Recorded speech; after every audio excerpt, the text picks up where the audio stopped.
Almost every time I start out doing an intro course on the clinical business of dentistry, or whenever I get to help my sweetheart Tracy do an office manager and team training course, I always ask one simple question almost each and every time. It's a simple question, one that nearly always is given a simple response to by those I ask the question to. We begin our podcast right there. Computers are live, mixer is up, levels are good, equalizer is good, ready channels 1 and 2. Mic is live in 3, 2, 1, roll it. Welcome listeners to the My Practice, My Business podcast, where we teach dentists and their teams how to reclaim forgotten profitability in dentistry with our clinical business of dentistry training. And now, the host of our show, the clinical director at My Practice, My Business, Dr. Rob Thorup. So, my friends, the million-dollar question, and for most, it truly is a million-dollar question or more, is this: who pays for dentistry in your practice? There's the question. Asking the simple question of who is responsible for paying for dental services might seem like such a simple question, right? And when the answers come flooding in, everyone states that the patient is ultimately responsible for their dental work. Another question I love asking is this: who is responsible for your purchases of more expensive products, technology, and equipment? The response, in a joking but truthful way, is, "I'm responsible," says the doctor. "I signed the contract." However, business truth be told, the participants all conclude that the patient is ultimately responsible.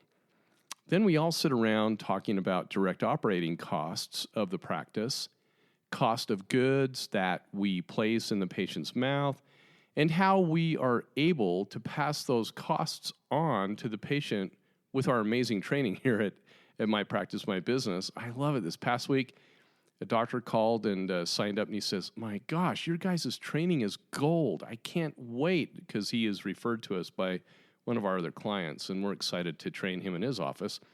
But the dentists and their teams all listen to several audio and video recordings that we have of dental insurance agents verifying how this is to be done with their approval, as long as it is done within certain rules that they clearly state, which our company has known for years.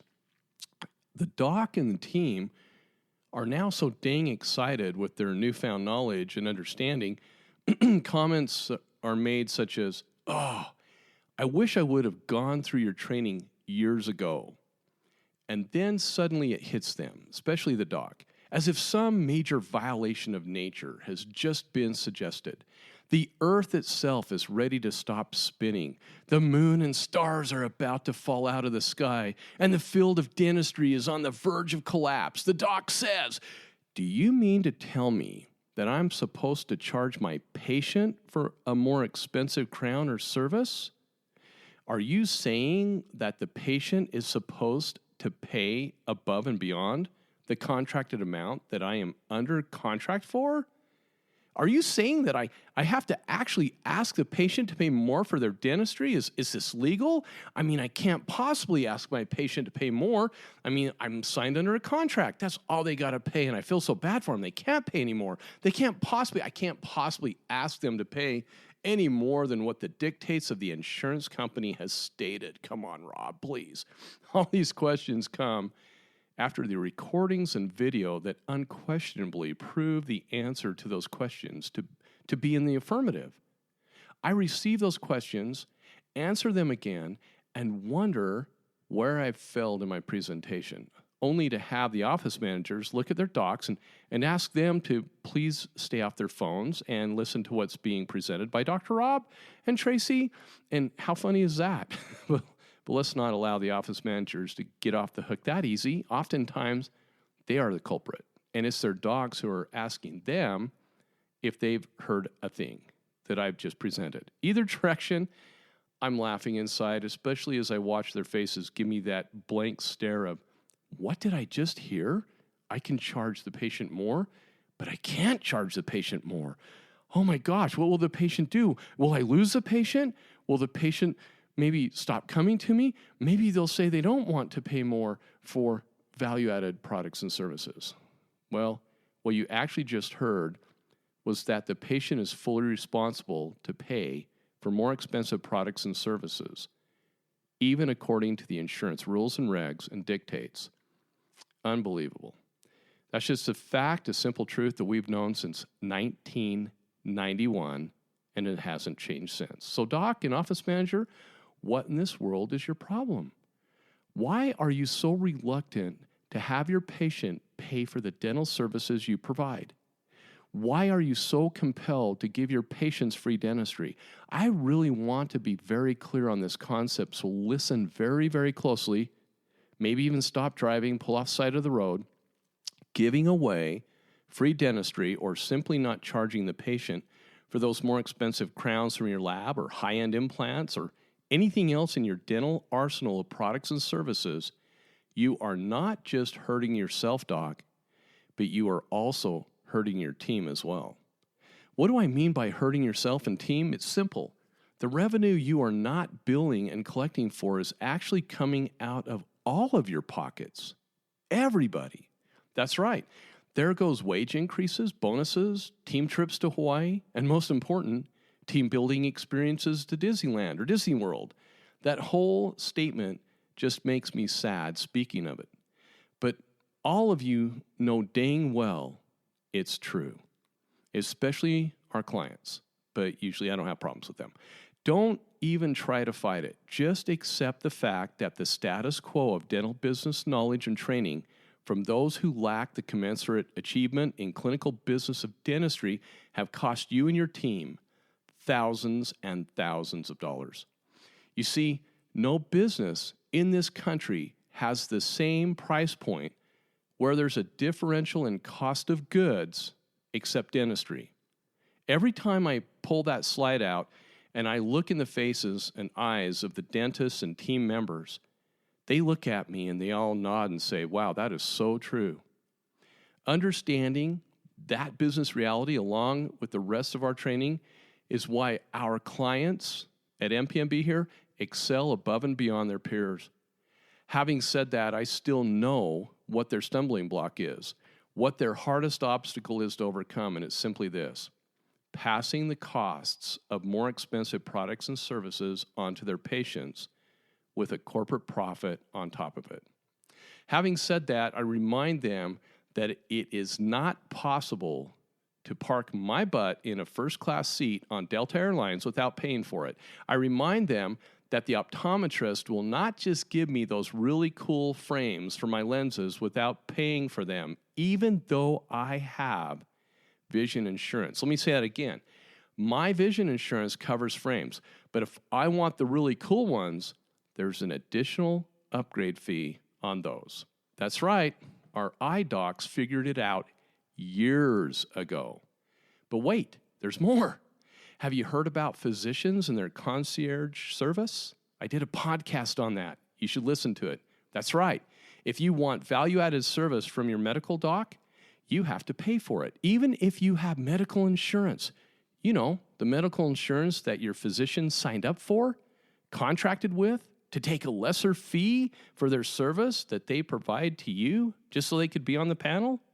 So what, my dental friend, is your problem with being paid fairly for the services that you provide and understanding that you can do that? When I reveal the simple fact that you should probably stop feeling bad about passing those high-tech costs on to your patients, and you begin to convulse about it, you really need to take that dental hat off and put on your business hat. That 5-hour and 23-minute business training that you received in dental school, it just doesn't cut it. I know the last thing any of us want to do is take some business classes. But may I suggest that all of you docs and office managers take some business classes that are pertinent to the field of dentistry? I know you don't want to go back to school, but school's fun. Learning's fun. Don't be sucked into that dismal trap of working for corporate America either. You know, all the advertisement that they put out there. Do you just want to do dentistry and not have the headache of collections and insurances. Come work for us for a much smaller amount of income than you can get by being your own boss. Being your own boss is a lot of fun and can be extremely rewarding, both financially and professionally. It's not that hard to run a business and do dentistry at the same time. You just need to not compromise on staff. Get 4- and 5-star employees. Find the right people. And make continuing education in your practice non-negotiable. You know how tough I am on dental consultants out there who lack the commensurate achievement to be teaching us actual business principles pertaining to the business of dentistry.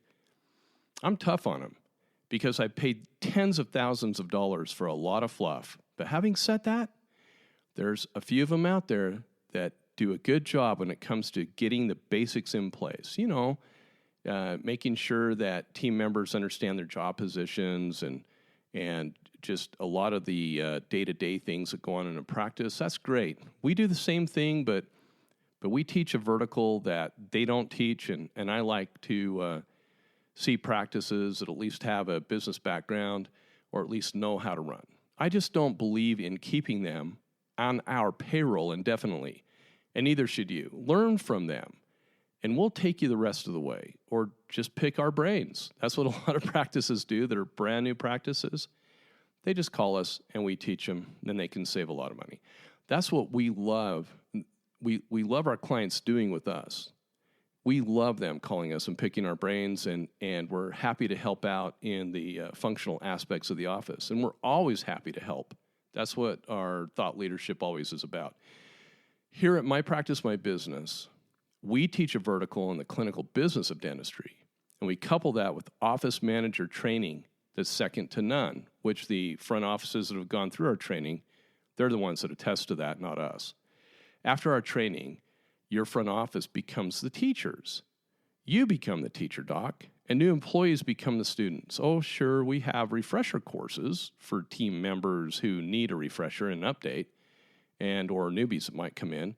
And we accept new team members for quick training if needed. But the doc and dental team, you guys, after going through our training, become a force to be reckoned with. Teams call us for help for the first few months, but then it tapers off, and we get sad, and we worry about them, and we call them and text them. Did you guys forget about us? Do you still love us? We haven't heard from you.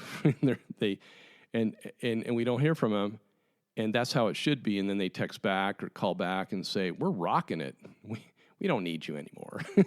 That's what it's like.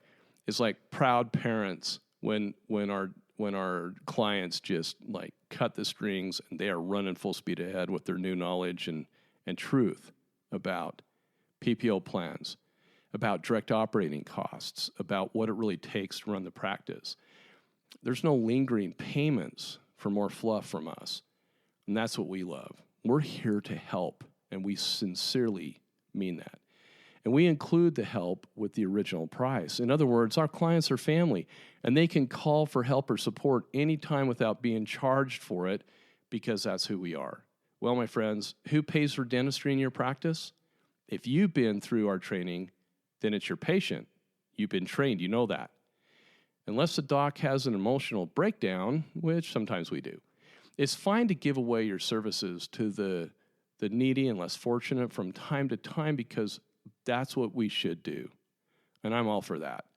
But if the patient isn't predominantly paying for the services you provide, especially for more expensive products and services, the entire team is being financially hurt. Dental practices have carrying capacities. You guys have heard me talk about that time and time again. We can only do so much. We only have so much time in a day. And the only way the doctor and team can gain a bonus, let alone an hourly pay increase without it coming out of the doctor's paycheck. Let me say that again. Without it coming out of the doctor's paycheck, is to increase profitability per procedure. And most practices are stuck at understanding how to increase profitability when they're on PPO plans. And most practices set their fees based on fee surveys and things of that nature, and they don't even have a clue how to really set their fees like businesses, corporations do. Such a simple business principle, yet one that is overlooked and often misunderstood. Just say no to drugs, say no to on-demand free dentistry. Patients are happy to pay for things they understand. And that's where My Dental Docs comes in. Come to our training so that you can understand how easy it is to be profitable with many procedures you do, especially with all of the PPO plans you take. You don't have to dump them at all. Not when you learn how to be profitable with them using their own rules and regulations. All of you out there, I hope you have a wonderful and fantastic week and think about the words you've just heard today. Thank you so much for tuning into the My Practice, My Business podcast. You can find additional podcasts you may have missed that will help you with your dental practice at Apple iTunes Podcasts. And remember to become a subscriber to our podcast. Many of you have asked how to help support the My Practice, My Business podcast. If you have enjoyed the program and information you received today, the best way to help is to leave us a 5-star review. Thanks again for allowing us to be a part of your day.